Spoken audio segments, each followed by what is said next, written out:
The morning sky was calm, painted in soft shades of blue. Birds flew quietly over cities, and people moved through their daily routines. Children rushing to school, buses honking, workers pouring into offices. Everything felt normal. But within seconds, that calm shattered. The sky darkened without warning, as if someone had flipped off the sun. People looked up, confused. A low hum filled the air, growing louder and deeper until it shook the ground. Then they saw it, massive black ships, hundreds of them, sliding silently through the clouds. They were shaped like blades, long and sharp, and they blotted out the sun as they floated over every major city on Earth. Panic spread like wildfire. News channels switched to emergency broadcasts. Helicopters flew over the ships, filming them from above, but the footage only made people more afraid. Governments tried to respond. Fighter jets were sent into the sky. Missiles were launched. But the alien ships didn't even flinch. Each missile exploded harmlessly against invisible energy shields. The aliens were far more advanced. Their technology was beyond anything humans had ever seen. In a hidden lab outside New Delhi, a young scientist named Arav stared at his screen. He couldn't believe what he was seeing. His fingers moved quickly over the keyboard, pulling satellite data, radar images, and radio signals. "This isn't just an invasion," he whispered. "It's a complete takeover." Arav was part of a secret global project that had long prepared for possible alien contact, but even he had never expected something like this. At the same time, in a military command center buried deep under the Rockies, Captain Maria stood tall. She was one of the highest-ranking officers in Earth's newly formed Space Defense Unit. Her face was calm, but her eyes burned with anger. "They came without warning," she said to her team. "They attacked without mercy, but we will not go down without a fight." Around her, soldiers and scientists scrambled to figure out what to do. Every known weapon had failed. Communication systems were breaking down. Cities were already reporting blackouts and chaos. Then, just when the fear had reached its peak, a voice echoed across every screen, speaker, and radio on Earth. It was deep, robotic, and cold. "We are the Tarn Empire," it said. "This planet is now under our control.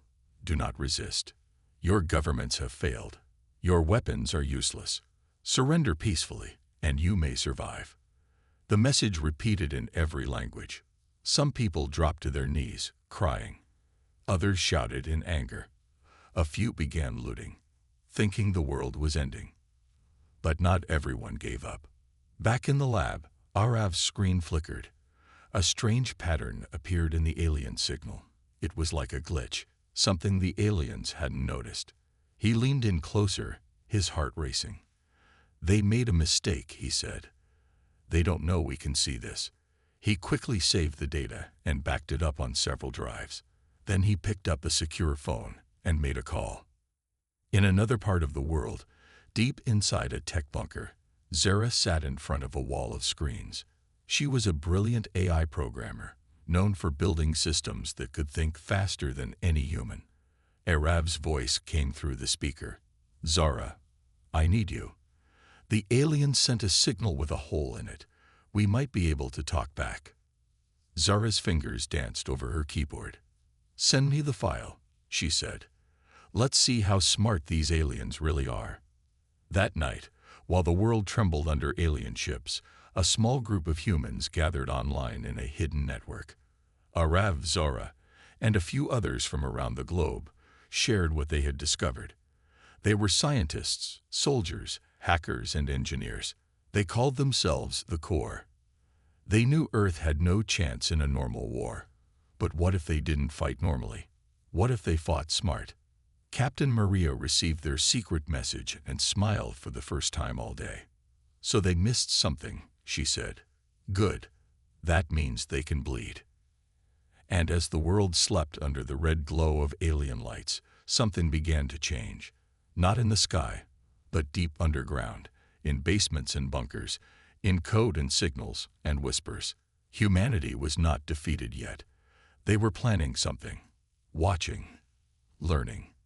and soon they would strike back. "They think we are weak," Captain Maria said quietly, looking at the glowing red skies outside the bunker.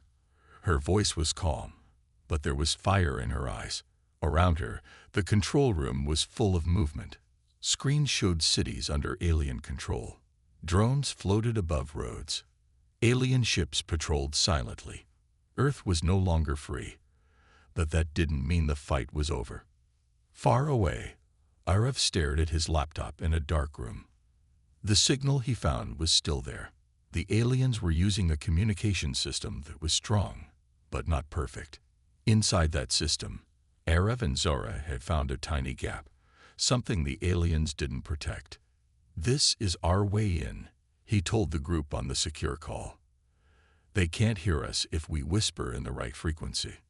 Zara sat with her screen glowing green in a secret underground lab. She was calm and focused. "We don't just whisper," she said. "We send them a message." Together, the group began building a signal, something short and silent, hidden inside the alien system. It wasn't a message with words. It was just a pulse, a sharp flash of energy, shaped like a code. It was a test. If it worked, they could learn more. If it failed, the aliens might notice them. It was a big risk. They sent it anyway. High above the Earth, one of the alien scout drones was flying slowly over a ruined city. Its sensors scanned the ground, looking for life. Suddenly, it stopped. Its lights blinked rapidly. Then, without warning, it spun in the air and dropped straight to the ground. It crashed into an empty street and exploded. The aliens noticed. Inside the main alien ship, a tall figure with silver skin looked at the screen. His name was Commander Zinek, leader of the Xarn invasion. He narrowed his glowing eyes. "One of our drones has been taken offline," he said in a cold voice. "Find out how. This planet should be silent." But Earth was not silent. In the underground bunker, Captain Maria stood in front of a map. Small green dots were appearing across the globe. These were not enemy forces. They were human resistance teams. The fall of the drone had sent a signal to every hidden group. Earth was still fighting. Maria smiled. "We light the fire now." In a desert outside Cairo, a group of engineers worked on something hidden under a tarp. It was a weapon, part human, part alien. They had used the crashed drone's tech to build it. It looked strange. It was heavy, glowing faintly, and humming with power. One of the engineers, a man named Yusuf, stepped back. "Ready," he said. In London, a group of former soldiers loaded backpacks with tools, not guns.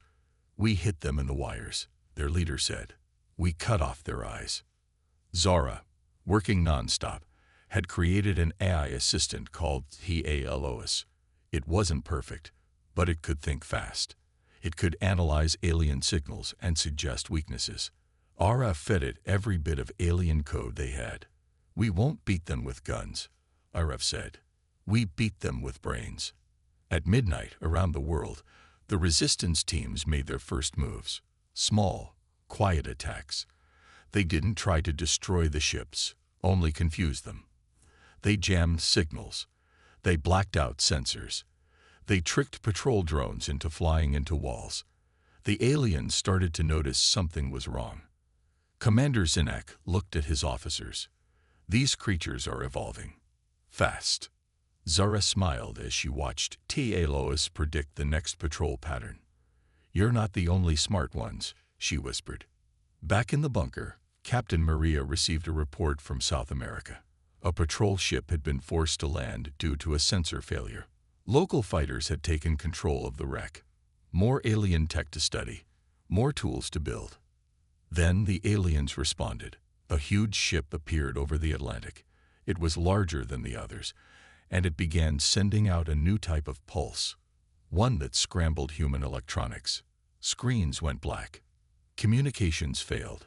For a moment, it seemed like the resistance was lost. But TALOS adapted. In less than 2 minutes, it rewrote its own code. Zara patched it through to Arav, who relayed it to the rest of the world. Systems came back online. They hit us hard, Maria said, but we got back up faster. By morning, the aliens knew something had changed. Earth wasn't as easy as they thought. These humans were dangerous, clever, and fast. They didn't have the best weapons, but they used every weakness, every crack, every mistake.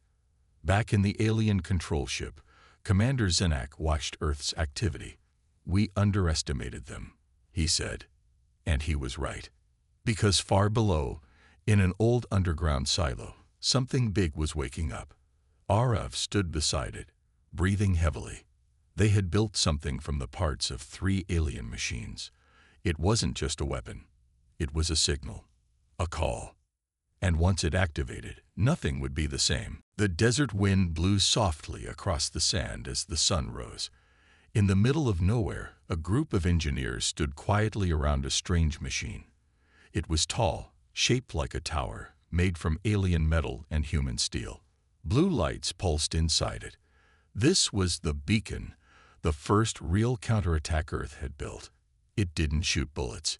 It didn't explode. It did something better. It spoke to the alien machines in their own language. Arav stood beside it, tired but excited. His eyes were fixed on the control screen. Zara's AI, Telos, had helped design it. If this works, Arav said, we won't just break their tech. We'll take control of it. Captain Maria watched through a live video link from her base. She nodded. Do it. Arav took a deep breath and pressed the button. The beacon sent a silent pulse into the air. It couldn't be heard, couldn't be seen, but it reached far. It touched the frequency the Xarn Empire used to link their ships and drones. And then, one of the ships in the sky began to flicker. Its lights blinked out. It floated for a moment, then slowly dropped, crashing into the ground miles away. The people nearby saw it happen.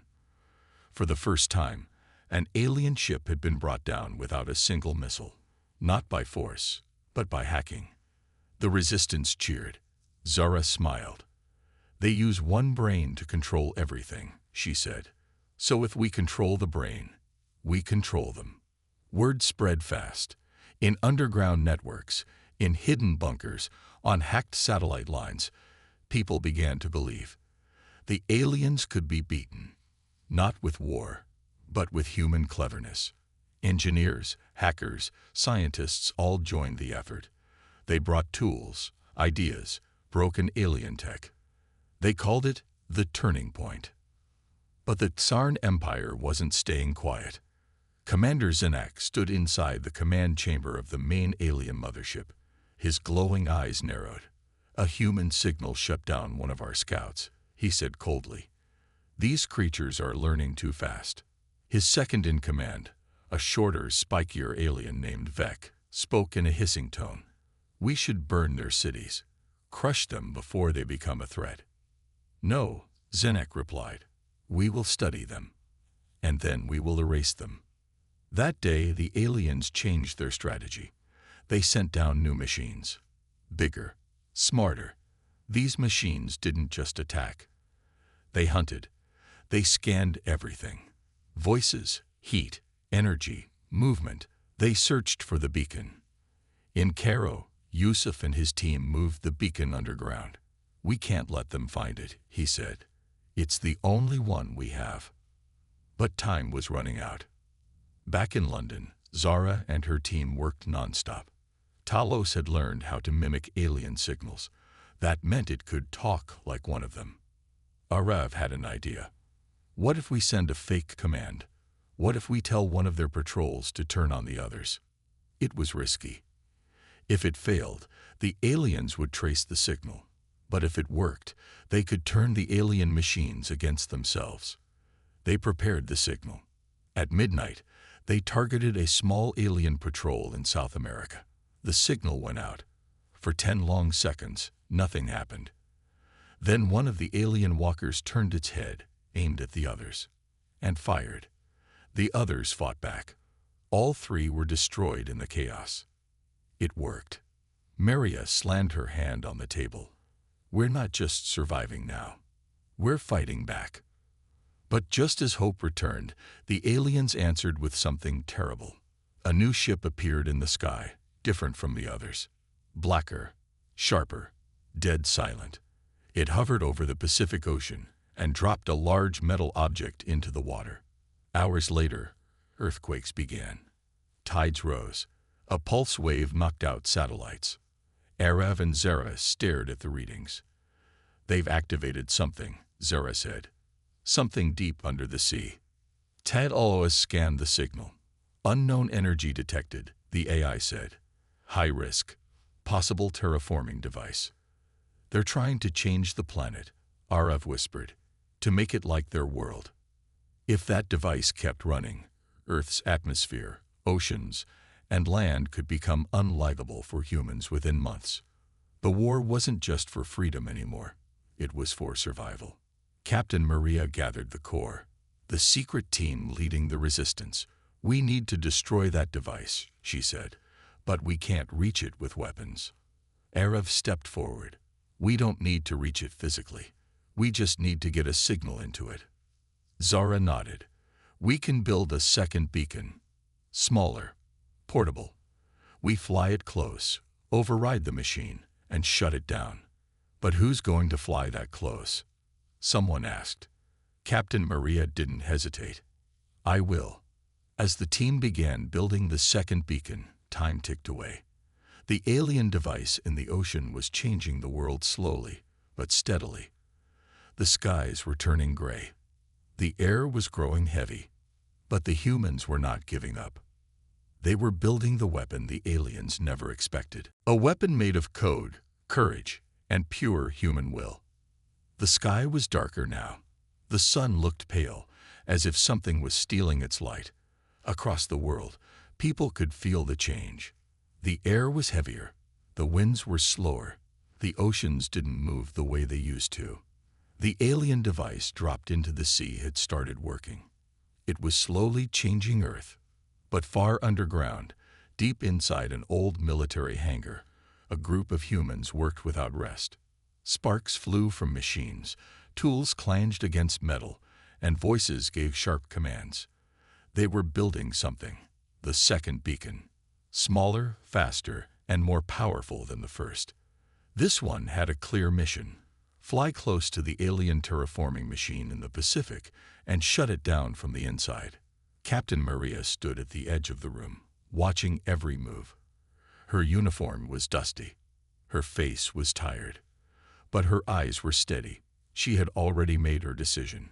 She would fly the mission herself. No one argued. In another part of the world, Zara was preparing Te Lois for the task. The AI had grown smarter, faster, and even more independent. It could now calculate alien responses before they happened. Te Lois, will it work? She asked. Success probability. 42%, it replied.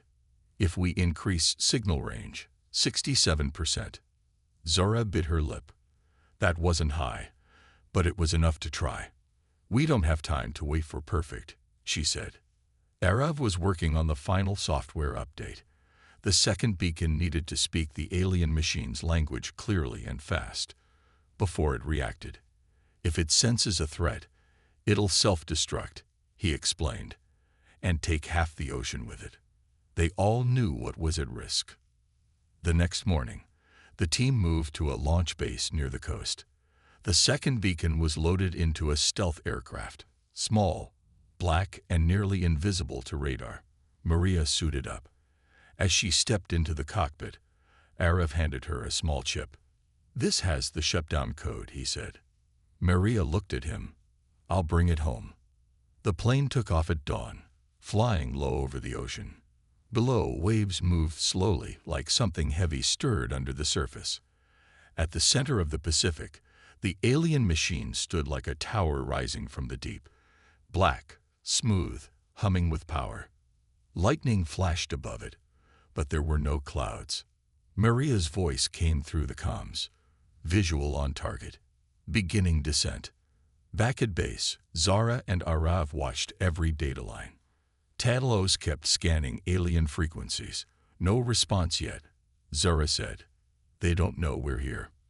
But they were wrong. Commander Zinnak stood in the alien mothership, watching the tower's readings. A human aircraft is approaching, he said. They want to stop the process. His officer Victh growled. Shall we destroy it? No, Zinnak replied. Let it get close. Then we show them why Earth belongs to us. Maria reached the beacon drop point. The machine below was massive, covered in glowing lines, with strange rotating parts at its core. She released the beacon. It dropped fast, guided by its own AI, falling toward the tower like a bullet of light.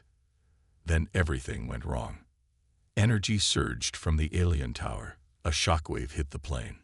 Maria struggled to keep control. I'm hit, losing power, but beacon is on track, she shouted. Back at base, the screen shook. We're losing her signal, Zara yelled. Telos, is the beacon still alive? Arav asked. Beacon status, 82% functional. Signal transmission in 10 seconds. Everyone held their breath. The beacon reached the alien tower's surface. Its claws latched on. Lights blinked. The signal began to send. Inside the alien machine, systems began to slow. Readings change. A countdown appeared on the human screens. Shutdown in progress, Telos announced. But the aliens weren't finished. A new ship dropped from the clouds. Huge, sharp, with spinning parts that screamed through the air. It released drones, hundreds of them, all heading toward the beacon. Too many, Zara said. We can't stop them all. We don't have to, Arav replied. We just need a few more seconds. The drones fired at the beacon. Sparks flew. The signal faltered. The shutdown slowed. Inside the cockpit, Maria saw what was happening. Her plane was damaged, but still flying. I'm going in, she said. Manual backup. No, Maria, you won't make it, Zara shouted. I'm not leaving it unfinished. She turned the plane toward the alien tower and flew straight at it. Alarms screamed. Heat rose. The sky burned red around her. And then, impact. The plane hit the tower in a blast of light. Everything went dark. Silence. Then, Telos spoke. Alien machine. Shutdown complete. The team at the base jumped to their feet, shouting and hugging. The sea calmed. The wind returned to normal. The skies began to clear. Earth had been saved, for now, but not without cost. Zara sat quietly, staring at the last signal from Maria. Arav placed a hand on her shoulder. She knew what she was doing. Yes, Zora whispered. She gave us hope. Far above, in the alien ship, Commander Zinnak stared at the screen in silence. They destroyed one of our great machines with a single human aircraft. Victh hissed. What do we do now? Zinnak turned, cold and angry. We stop underestimating them. We prepare for war. And on Earth, the resistance prepared too. Rain fell over the ruins of New York City. Streets were silent, buildings broken, and skies still carried the shadow of the alien ships above. But something had changed. The alien machine in the ocean was gone. Earth had won a small but powerful victory. The humans had done what the aliens thought was impossible. Deep underground, Zara stared at a screen showing the last flight of Captain Maria. The final signal from her plane was still flashing. A small green dot, frozen in time. She saved the world, Zara said quietly. She did more than that, Arav replied. She woke the world up. Since the shutdown of the ocean machine, resistance cells around the globe had grown stronger. More people were joining. Scientists, engineers, farmers, teachers, not soldiers, but fighters all the same. They called themselves the Line, the last line of defense for humanity. Zara and Arav were now leading a global team. Their goal was clear: find the mothership, the heart of the alien control system, and shut it down from the inside. But it wouldn't be easy. Commander Zinnak had changed his strategy. No longer silent, no longer careful. The aliens now fought like a cornered beast. They sent fire down from the skies. Their drones hunted not just fighters, but anyone who carried a radio or showed signs of resistance. Cities like Tokyo, Johannesburg, and Buenos Aires had turned into war zones. And then came something new. Reports began to arrive. Alien machines were changing. They were adapting. Some drones moved like animals. Others repaired themselves. In one village in northern India, an alien walker grew long legs and climbed a cliff to catch people hiding in caves. "They're learning from us," Arav said, shocked, just like we learned from them. Talos scanned new drone patterns and gave a warning. Evolution in real time. Risk extreme. "They're copying human tactics," Zara added. "They've started thinking like us." But not everything belonged to the aliens. Back in a snowy valley in Norway, a team discovered something strange. A crashed alien pod, fully intact. Inside, they found an alien, alive. But it wasn't like the others. Its body was weak, and its skin pale blue, not silver like the Ktarn warriors. It looked afraid. The team brought it to a secure bunker. Zara and Arav arrived days later. The creature was placed behind glass, hooked to a life system. Talos scanned its DNA. "It's not Ktarn," the AI said. "Different species, possibly enslaved." Zara stepped closer. "You're not the enemy, are you?" The alien looked at her. Its mouth moved. Then, with a strange, shaky voice, it spoke. "Help. Us." The room went silent. "What do you mean?" Arav asked. The alien coughed and whispered. "We were taken, used, change. We build. They destroy. You fight. We hope." It was a prisoner, a worker species. That Ktarn had conquered other planets before Earth. They stole technology, twisted biology, and forced others to serve their empire. Zara's eyes widened. "They're not just invaders. They're slavers." The alien shared more. Using a translator chip, it told them where the mothership's true brain was hidden. Not in space, but deep under the Earth. A black core, buried miles below the crust, linked to every Ktarn machine on the planet. "That's the key," Arav said. "If we destroy that core, we shut down their entire system." But reaching it was almost impossible. The core was protected by layers of alien metal, machines, and firewalls. Unless they used their own tools. Zara had an idea. "We don't go through. We go with." She explained. Every time the Ktarn sent new machines, they came through underground transport tubes, like giant elevators hidden inside the Earth. If the resistance could hijack one of those tubes, they could send a beacon, or a team, straight into the core. Arav nodded slowly. "That's how we do it. We ride their own system right into their heart." But they needed help. With the captured aliens' permission, Zora broadcast a message to other enslaved species across the alien network, using hidden frequencies. "You are not alone. Earth is fighting back. Join us." Days passed. Then, signals started to come in. From moons of other planets. From distant systems. Other species who had survived, or escaped. They couldn't reach Earth yet, but they shared data. Weak points. History. Weapons. The galaxy was watching. Back in the main alien mothership, Commander Zinnak paced in silence. His machines reported strange noise on the slave signals. Resistance was spreading faster than expected. "These humans are dangerous," Vec warned. "No," Zinnak said. "They're more than that. They are a virus. If we don't kill them now, they will infect everything we've built." Then he gave the order. Burn the Earth. Across the planet, alien ships began charging their main weapons. Giant beams of energy, meant to wipe out cities, forests, oceans. It was the final move. But Earth was ready. Zara, Arav, and the team had already prepared the next beacon. A stealth one, smaller than a suitcase, built with alien parts and powered by Talos. It would be sent through the transport tube, straight to the core. One shot, one chance. The launch window was only 10 minutes long. Zara checked her wrist monitor. Red numbers flashed across the screen. "We have one shot," she said, her voice calm but sharp.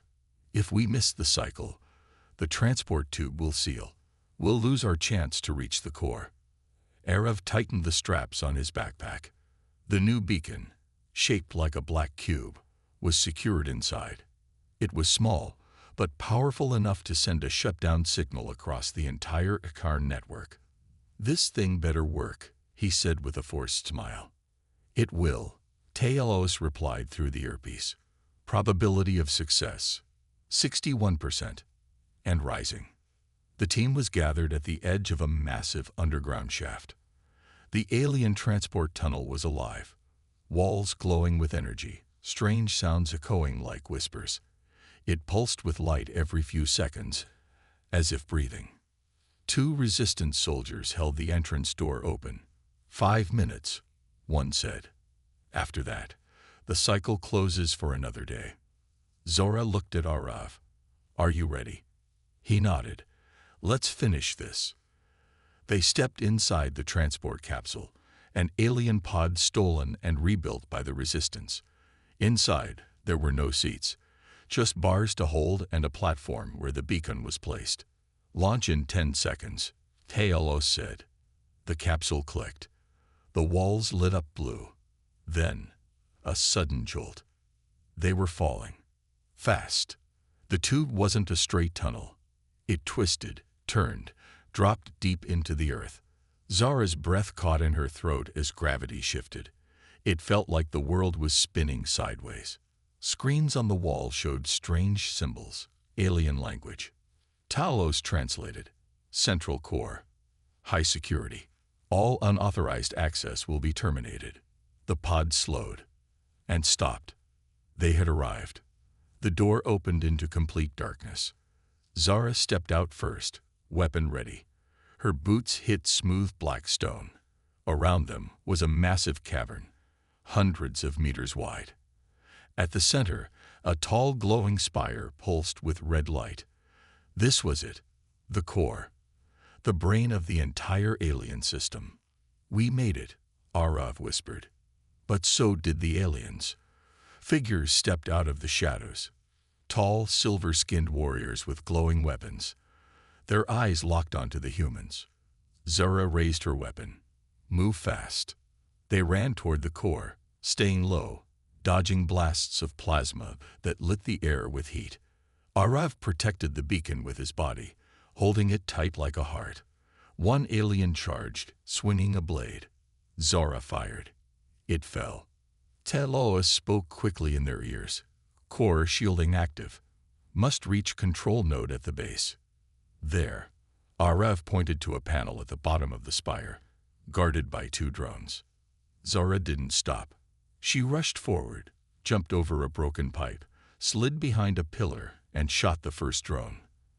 The second one turned, but Arav threw a charge device. It exploded with a flash of blue light. The path was clear.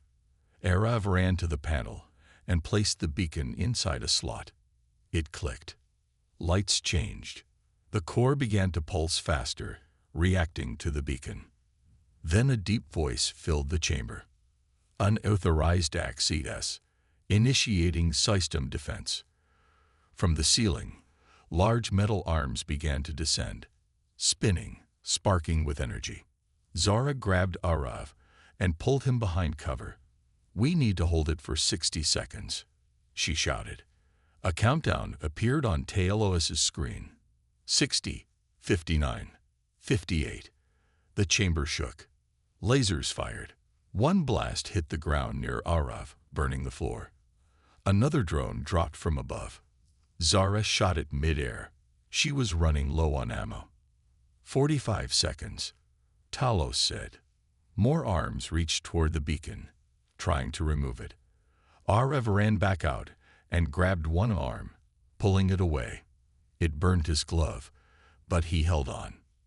30 seconds. Zara reloaded and fired at a control panel above the core. Sparks flew. The arms paused. That gave them a few seconds. Then a sound shook the entire cavern. A deep, rumbling voice. Commander Zinnak appeared on a large screen above the core. His face twisted with rage. "You dare touch our heart," he hissed. Zara stood tall. "We're not afraid of you. You think this will stop us? You are ants under a boot." Arav shouted. "Then we'll break the boot." 15 seconds. Talos called out. Zinnak gave a command. "Activate core overload." The core began to glow dangerously. It was going to explode. Zora looked at Arav. "If we run now, we won't make it." He nodded. "Then we stay." 10. They held hands. 9. 8. Zora closed her eyes. 7. 6. 5. Then, a flash of blue light burst from the beacon. The core stopped. Everything froze. Talos spoke. "System override complete. Alien network shutting down." The red lights dimmed. The arms retracted. The drones fell still, lifeless. Silence. Zara opened her eyes. The core was off. They had done it. Back on the surface, around the world, alien ships dropped from the sky. Drones collapsed. The sky began to clear. Earth was free.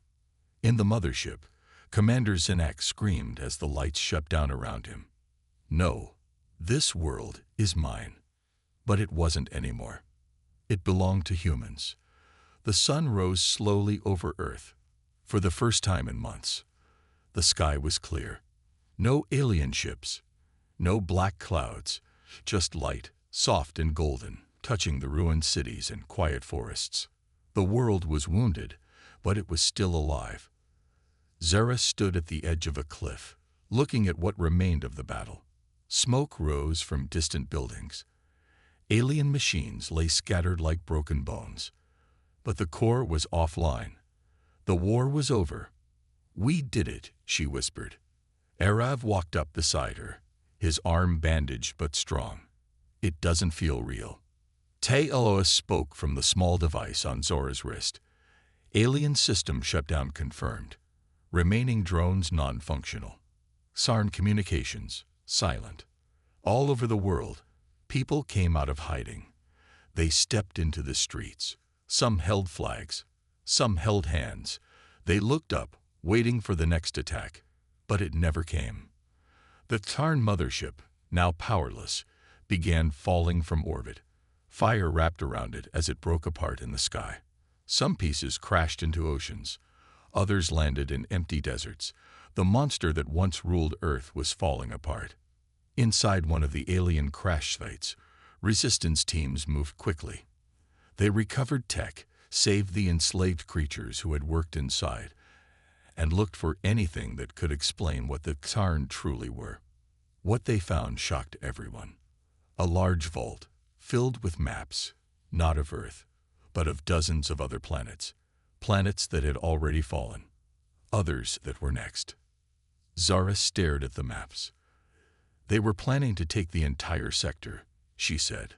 "Earth was just one piece." Arav added, "But now, the galaxy knows they can be stopped." Their message, sent through the beacon before the core shut down, had reached far. Across the stars, other civilizations heard Earth's call. They had seen the signal. They had watched the fight. And they were answering. 1 week later, strange new ships appeared in Earth's sky. Not Sarn ships, but ones with curved wings, shining bodies, and bright colors. They came in peace. Zara stood at the edge of a landing site as the first visitor stepped out. Tall, with 4 eyes and smooth skin like glass, the creature raised its hand in a greeting. "We heard your signal," it said. "You resisted the Tarn. You are not alone anymore." Soon, more ships arrived. From distant systems, from lost colonies. Some brought medicine. Some brought knowledge. Some just came to say thank you. A new alliance was forming. with Earth at the center. But not everyone was celebrating. In hidden places of the world, some people asked hard questions. How do we trust these new aliens? What if they're just like the Ktarn? Zara stood before a group of world leaders and spoke calmly. We can't go back to the old world. Earth has changed. We've seen the stars. We've seen what's out there. We must be ready, not just to fight, but to lead. Arav added, the Ktarn tried to break us, but they did the opposite. They woke us up. So the rebuilding began. Cities were repaired, forests replanted, oceans cleaned. Humans worked with new allies, some who had once been slaves of the Ktarn, to share knowledge, rebuild power, and prepare for what might come next. But one mystery remained. What had happened to Commander Zinnek? His body was never found in the crash. Some believed he had died. Others believed he had escaped. Zara didn't care. We're ready now, she said. If he ever returns, we won't just resist. We'll finish it. She looked up at the stars. No longer a place of fear, but of hope. Talos, now connected to a galactic network, processed millions of messages. New discoveries were made every day. New threats, too. But Earth had changed. It had become something more. A voice of resistance. A symbol of courage. A home for all who fight for freedom. One night, as Zara and Arav sat under the stars, watching a new moon base being built, Arav asked quietly, do you think Maria would be proud? Zara smiled softly. I think she'd say, don't stop. Keep going. There's still more to do. And so they did, because this was no longer just a story about war. It was the beginning of something much bigger. Earth had survived the attack, and now it was rising, stronger, wiser, and ready to lead the stars.